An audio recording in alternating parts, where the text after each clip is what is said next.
Bonjour mesdames et messieurs, bienvenue à Hebdo4, votre émission qui traite d'actualité locale. Voici le contenu de l'émission pour cette édition du 21 janvier 2018. Roch Audet nous donne un compte-rendu de la rencontre qui a eu lieu le 10 janvier dernier du Comité sur les aéroports régionaux de l'Union des municipalités du Québec. Point de presse pour dénoncer le sous-financement des maisons des jeunes de la région. Le CJE Option Emploi du Rocher-Percé célébrait ses 25 années de service et de projet le 18 janvier dernier lors d'un 5 à 7. Bilan sur le service de navette de la Régie intermunicipale de transport de la Gaspésie, Île-de-la-Madeleine, qui a été à l'essai dans le temps des fêtes. Il sera sujet d'Alzheimer avec Camille Saint-Onge et Bernard Babin. Lors du dernier conseil de ville de Chandler, il fut sujet de rénovation et de mise à jour pour l'aréna, dont le renouvellement du système de réfrigération. Annie Cloisel nous informe sur Culture Gaspésie. Bonne émission tout le monde! Tout d'abord, le 10 janvier dernier, Roch Audet participait à une rencontre du Comité sur les aéroports régionaux de l'Union des municipalités du Québec. Nous l'avons rencontré pour vous afin qu'il nous en parle.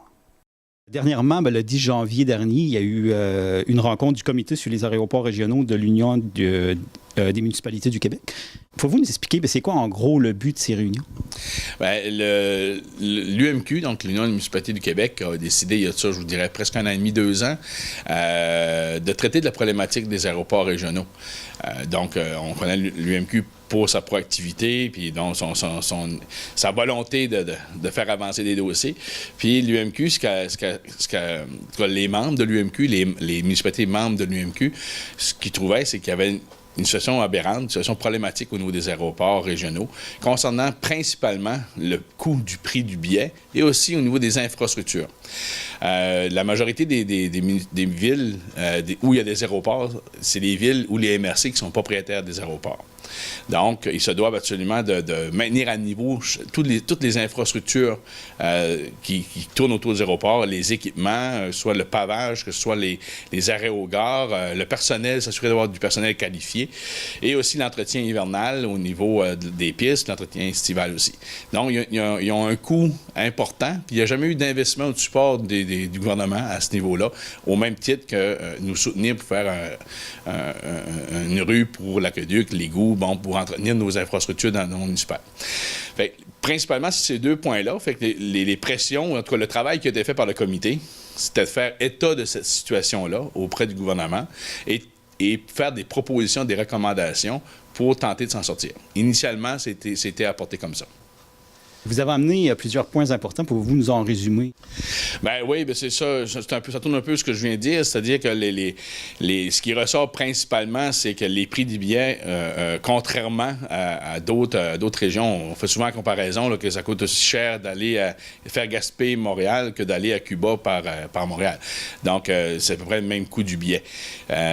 Ou même moins. Ça dépend au niveau de quelle destination dans le sud qu'on prend, mais des fois, ça peut être moins. On prend cet exemple-là. Ce qui est ressorti de nos études, c'est que les prix des billets, dans le coût du prix du billet, il y avait beaucoup de frais associés, et que ce soit des frais d'atterrissage, des frais d'entretien, etc. Et aussi, c'est très taxé au niveau des coûts. Donc, ceux qui transportent, donc les transporteurs, sur un billet, je vais donner un exemple, sur un billet de 550 $, en réalité, il peut y avoir tout près de 200 à 300 $ de frais de taxation. Donc, le vrai coût de billet n'est pas tellement énorme. Fait que les compagnies aériennes qui font du transport interrégional, ça leur prend un gros volume pour pouvoir absorber toutes les frais et les coûts aux opérations régionales. L'autre élément, c'était beaucoup au niveau des infrastructures, comme je l'ai mentionné tantôt, aller chercher de l'aide. Ce qui ressort aussi, c'est les incitatifs. Donc, dans les rapports qu'on a eus, c'est beaucoup ça. Ce qui ressort de la rencontre de la semaine dernière, je vous dirais, on tourne encore autour de toutes ces situations-là, mais on nous a exposés sous d'autres angles. Donc, Air Québec est venu nous rencontrer. Air Québec, la destination, c'est beaucoup le Nord. Donc, eux autres s'occupent beaucoup du Nord. Puis, c'est une compagnie, bien sûr, autochtone qui dessert certains villages autochtones. Donc, à ce moment-là, il y a un coût inhérent à toutes ces destinations-là. Eux sont venus. On a aussi Alliance Touriste Québec qui sont venus aussi nous faire une présentation sur les possibilités de développement touristique. Puis il y a aussi Air Canada qui est revenu nous rencontrer encore une autre fois pour nous faire état un peu de leur avancée au niveau des possibilités et des scénarios possibles pour faire du déversement interrégional. Puis vous êtes satisfait de cette rencontre? Bien, je vous dirais qu'on avance, on ne recule pas. L'UMQ a toujours traité ses dossiers pour s'assurer que ça avance, puis on est en préparation pour le sommet qui va se tenir le 2 février prochain à Québec, à Lévis. Donc, c'est toute une préparation qu'on a, mais on continue à faire avancer les dossiers, sensibiliser, s'assurer de trouver des solutions. On pose des actions concrètes pour pouvoir arriver à sensibiliser le gouvernement de l'importance, puis sensibiliser aussi les transporteurs de l'importance du transport aérien. De notre côté, à Bonaventure, si je peux faire un parallèle, mais à Bonaventure, on a décidé ici, les gens d'affaires de Bonaventure m'ont mandaté, ils m'ont donné un petit défi en disant, regarde, il faut qu'on développe l'aéroport. Puis on se réunit actuellement pour tenter de mettre des choses en place, puis on va se diriger vers la région. Donc, la région de Baie-des-Chaleurs l'aéroport de Bonaventure est un outil de développement pour la région. Fait qu'on essaie de faire juste une petite mise en place des différentes actions potentiellement susceptibles d'être réalisées. Puis on va se diriger par la suite vers la région de la Baie-des-Chaleurs pour aller chercher des partenaires, aller chercher des gens qui souhaitent développer l'aéroport aussi. Donc, pour s'assurer de faire de l'aéroport de Bonaventure un outil de développement essentiel de notre communauté. Le 17 janvier dernier, à la Maison des jeunes de Saint-Alphonse, un point de presse pour dénoncer le sous-financement des maisons des jeunes au Québec fut animé par le député de Bonaventure, Sylvain Roy, ainsi que de quelques représentants des maisons des jeunes de la région. On est dans une société qui a de moins en moins d'intérêt pour les jeunes et qui est de moins en moins tolérante envers les jeunes. Et quel est le refuge des jeunes? Qu'est-ce qui leur reste aujourd'hui? Entre autres chez les adolescents qui ont besoin de construire leur identité, qui ont besoin d'avoir de la reconnaissance, de l'estime d'eux, qui ont besoin d'avoir un lieu pour partager. Mais qu'est-ce qui leur reste? C'est les maisons des jeunes. Les maisons des jeunes sont essentielles pour permettre aux jeunes, entre autres, d'avoir un lieu où ils peuvent socialiser. Mais les maisons des jeunes sont aussi des agents de prévention qui permettent de désamorcer des situations de crise où les jeunes vivent des problématiques. Ça leur permet aussi de vivre des activités positives et des activités qui leur permettent de s'intégrer par la suite au monde adulte. Et là, on est dans une situation où les maisons des jeunes ont énormément de problèmes financiers.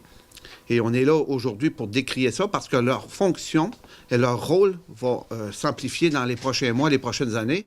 C'est un milieu qui va les aider à développer leur autonomie, qui va stimuler la prise en charge.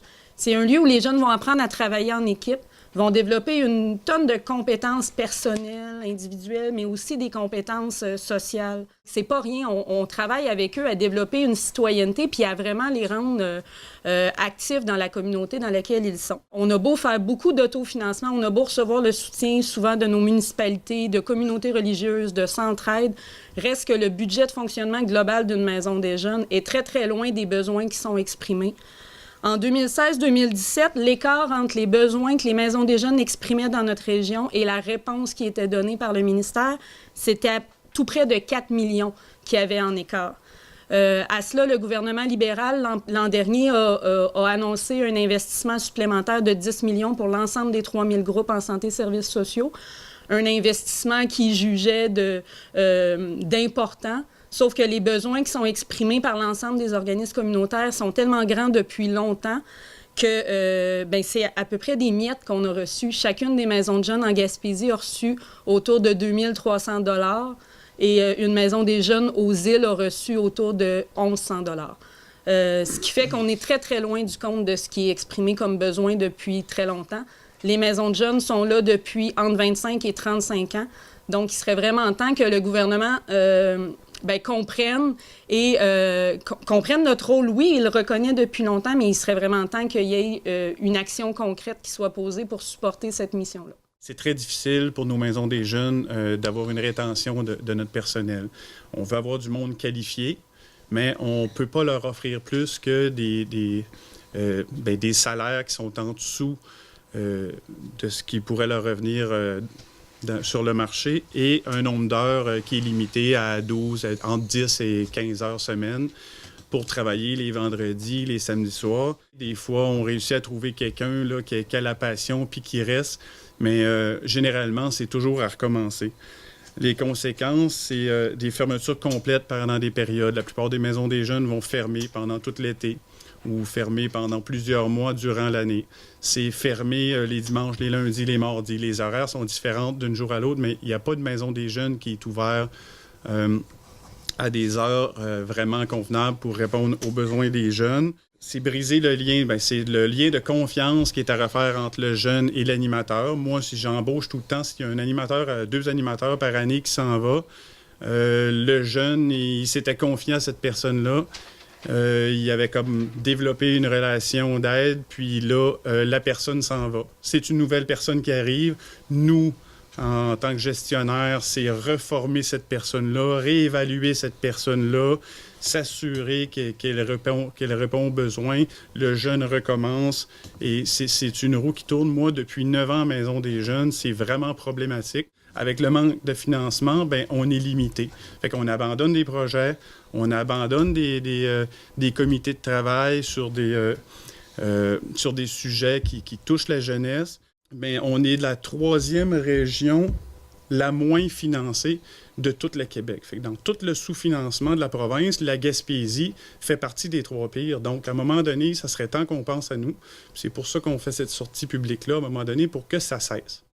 On a fait état là, de l'importance pour les jeunes qu'elles ont, de leur rôle aussi dans le développement de chacune des communautés, parce que ce sont les adolescents sont des futurs bénévoles, les futures personnes qui vont occuper ce territoire-là. Donc, la table jeunesse, elle a accepté là, d'emblée là, d'appuyer ces revendications-là.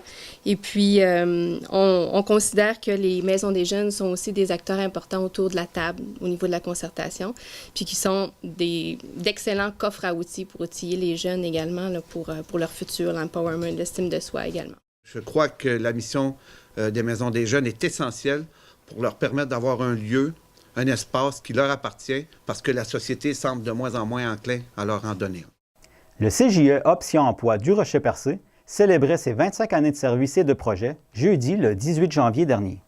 Télévague était présent pour l'occasion. On est là pour les 16-35 ans, mais depuis, je vous dirais, après le 20e, Relance Gaspésie Sud a rajeuni un peu son image, on est devenu Option Emploi, puis un petit peu, je vous dirais, après ça, 2014, on a décidé vraiment de fusionner les 2 organisations. On était 2 entités dans le même bureau, mais là, on n'est qu'une seule entité depuis cette époque-là. On est devenu le CJE Option Emploi. C'est un peu l'image qu'on veut. On n'est pas seulement un organisme jeunesse, on est un organisme qui vient en aide à toute la clientèle, autant adultes, jeunes que les entreprises maintenant, un nouveau service qu'on tente de développer. Depuis 25 ans, comme ça, je ne sais pas combien vous évaluez le nombre de personnes qu'on a pu rencontrer en individuel, mais ça dépasse le 14 000 personnes en individuel. C'est quand même beaucoup de monde. Ça, c'est sans compter les centaines de personnes qu'on a rencontrées à travers nos projets, à travers les ateliers de formation, les groupes qu'on a fait. Même si beaucoup d'emplois sont à pourvoir actuellement, que les employeurs font face à une rareté de main-d'œuvre, je pense que tout le monde peut constater qu'on est là-dedans, les besoins des jeunes et des adultes sont toujours plus grands. Les actions proposées doivent être innovantes. Il faut être créatif pour permettre d'accompagner ces individus-là vers ce qu'ils souhaitent, vers leur objectif de vie. Dans le souci d'offrir un service de qualité à une clientèle diversifiée, parce qu'il faut sans cesse se renouveler, je peux compter sur une super équipe. D'ailleurs, je veux les remercier parce qu'ils ont mis la main à la porte pour qu'on ait ce beau local-là. Fait que ils vont se reconnaître, puis je pense que vous les connaissez. Fait une belle équipe, on est toujours là, on serre les coudes, puis on est vraiment serré, puis c'est rare, fait que je veux le souligner. Je veux saluer aussi leur ouverture d'esprit, leur sens de l'écoute puis leur grand professionnalisme parce qu'au quotidien aussi, c'est ces gens-là qui vont rencontrer la clientèle, qui vont faire en sorte que cette clientèle-là va atteindre leur objectif. Fait que je tiens à souligner aussi l'implication du conseil d'administration. Il y en a plusieurs ici ce soir. Il y en a des anciens. Je veux vous remercier d'être là. Anciens employés aussi, j'en vois beaucoup, fait que je suis vraiment touchée que vous soyez là. Les partenaires aussi, j'en vois beaucoup. Je vois la gang d'Emploi Québec, je vois les gens de la MRC, je vois les gens du CIS. Centre jeunesse, pour le dire. Desjardins aussi, merci beaucoup d'être là. Vous avez vraiment contribué beaucoup dans les dernières années au niveau de l'option Carrefour, plus jeunesse, je dirais, mais même au niveau d'options aussi. C'était ma première job quand je suis arrivée de Montréal. Je me cherchais un emploi, puis c'est le Carrefour Jeunesse Emploi qui m'a accueillie. J'étais la première agente de sensibilisation en entrepreneuriat jeunesse.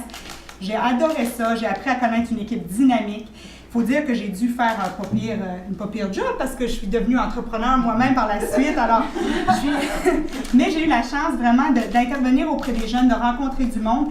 Et ce que j'aimerais souligner, c'est le rôle du Carrefour Jeunesse. Il y a des gens qui sont là depuis longue date, qui sont des piliers structurants dans notre communauté, mais c'est aussi, ça offre des postes tremplins. Il y a tellement de projets qui sont développés ici que ça permet à des gens qui arrivent de l'extérieur ou des gens qui sont ici aussi d'avoir des premières expériences de travail, être capable de se propulser dans notre communauté. Alors moi, je suis partie d'ici, j'ai eu un emploi à la SADC, après ça, je suis allée à mon compte et aujourd'hui, je suis préfète de la MRC. Alors je pense que ça a eu un impact significatif dans mon cheminement professionnel. Je crois que le Carrefour Jeunesse Emploi, Option Emploi a vraiment un rôle important à jouer au niveau de la démographie. Quand on regarde les locaux qui viennent d'inaugurer aujourd'hui, quand on accueille du monde et qu'on les apporte ici et qu'ils regardent des locaux comme ça, qui rencontrent une équipe dynamique, qui rencontrent des gens qui sont en action dans notre communauté, c'est certain que ça donne envie aux gens de rester chez nous. Alors, je vous remercie de l'impact que vous avez dans le milieu. Je vous remercie d'être aussi impliqués aussi dans nos projets qu'on fait à la MRC. Alors là, récemment, J'écoute la jeunesse. Alors, un projet, une consultation jeunesse qu'on lance à la MRC, mais qui est porté par le Carrefour Jeunesse Emploi, qui va nous permettre de sonder le terrain auprès des jeunes et de créer et de bâtir la MRC dont ils rêvent d'avoir plus tard. Alors, c'est ce que nous, on peut faire comme élus pour essayer d'influencer les gens à venir vivre chez nous plus tard. Mais c'est des travails d'équipe. Alors, la MRC, là, je vais parler vraiment comme préfète, la MRC, on vous félicite pour ce que vous faites dans notre milieu et merci beaucoup pour votre implication. Nous sommes fiers de souligner le 25e anniversaire de notre organisation sous le signe de la nouveauté. Maintenant, on s'appelle désormais vraiment le CJE Option Emploi. Et puis, c'est ça, on a élaboré un nouveau plan de communication. Et puis, ce soir, nous vous dévoilons le fruit de ce travail-là. Les ronds représentent en fait nos services ici. En fait, le site web est conçu à partir de ces 5 ronds-là. On parle emploi, études, entrepreneuriat, vivre en Gaspésie, donc avec place aux jeunes, puis le recrutement, finalement, recrutement. Puis, ce soir, vous êtes dans les nouveaux locaux. Ça fait vraiment quand même longtemps qu'on travaille. Mais on est vraiment heureux d'inaugurer ce local-là ce soir. Un local qui, on l'espère, en fait, a comme vocation le développement de multicompétences pour la clientèle. Puis on espère vraiment qu'il y a des beaux projets qui vont se faire à l'intérieur de ces murs-là. On pense à des plateaux de travail, on pense à des projets de cuisine, des ateliers de cuisine avec les jeunes, donc les jeunes de la mesure Jeunes en Action, des marcheurs d'emploi, donc plein d'ateliers offerts à toute la population. Du 20 décembre au 4 janvier, la Régie intermunicipale de transport de la Gaspésie, Île-de-la-Madeleine, plus connue sous le nom du Régime, proposa une douzaine d'arrêts entre Gaspé et Nouvelle et offrit un service de navette permettant aux intéressés du sud de la Gaspésie de se rendre jusqu'à la gare de Via-Rail à Cabolton. Ce projet pilote permit à 204 personnes de bénéficier d'un service leur permettant de voyager en train en direction de Québec et Montréal pour un grand total de 21 navettes. 80% de l'objectif de revenus d'usagers a été atteint.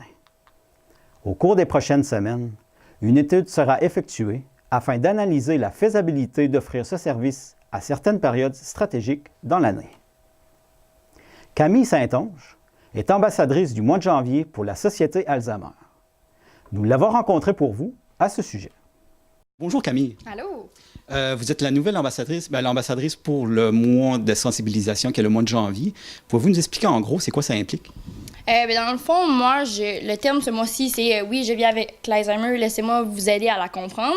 Fait que dans le fond, mon but, c'est de un peu sensibiliser ma génération à comprendre un peu qu'est-ce qu'est l'Alzheimer parce que avec le vieillissement de la population il va y avoir de plus en plus de cas, puis il faut que les gens soient plus à l'aise dans le fond avec les gens touchés, puis et pour éviter un peu l'isolement de toutes les personnes qui sont atteintes. Fait que j'essaie de dans le fond aider à mieux comprendre, puis parce que la personne, même si elle est atteinte, elle reste la même, puis pour que les gens soient plus à l'aise un peu avec cette maladie-là. Là, ça fait 7 ans que vous vous impliquez. Qu'est-ce qui vous a poussé à vous impliquer autant?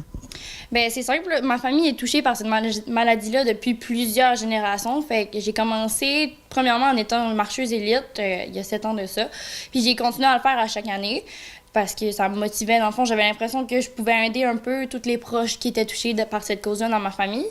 Et après, l'année dernière, j'ai été nommée présidente d'honneur pour la Marche de Maria. Puis là, j'étais vraiment contente. Je pouvais encore plus aider. Puis cette année, là, j'ai encore la chance de pouvoir aider, mais en étant ambassadrice pour le mois de sensibilisation. J'invite les jeunes de mon âge à s'impliquer, même si c'est pas dans l'Alzheimer, c'est toujours le fun de pouvoir, ça prend pas d'âge pour laisser une trace dans notre communauté, puis ça fait un bien fou de savoir qu'on peut aider les autres. Par la même occasion, Bernard Babin nous informe sur le mois de sensibilisation à la maladie d'Alzheimer. Le mois de janvier, c'est le mois de sensibilisation. Pouvez-vous nous en parler un peu? Oui, bien c'est ça. À chaque mois de janvier, c'est le mois de sensibilisation à la maladie d'Alzheimer. Pour les 20 sociétés Alzheimer au Québec, c'est important là, de parler du thème. Et cette année, le thème, c'est « Oui, je vis avec la maladie d'Alzheimer ». D'accord. Puis y a-t-il plusieurs activités qui sont prévues pour ce mois-ci? Oui, on a des kiosques d'information, des cafés-rencontres. On rencontre également là, le grand public pour leur parler de la maladie d'Alzheimer. C'est sûr qu'avec le vieillissement de la population sur le territoire, bien, malheureusement, de plus en plus de gens sont atteints. En 2015, il y avait à peu près là, 1400 personnes atteintes de la maladie d'Alzheimer sur le territoire de la Gaspésie-les-Îles. Donc, on peut s'attendre qu'avec les prochaines années, avec le vieillissement de la population, le chiffre va encore augmenter. C'est sûr qu'avec le nombre de personnes qui sont atteintes sur le territoire, la Société Alzheimer à Gaspésie-les-Îles, dans les dernières années, on s'est vraiment là, adapté. Présentement, on a 5 centres de jour qui accueillent des personnes atteintes de la maladie d'Alzheimer là, à raison d'une journée semaine.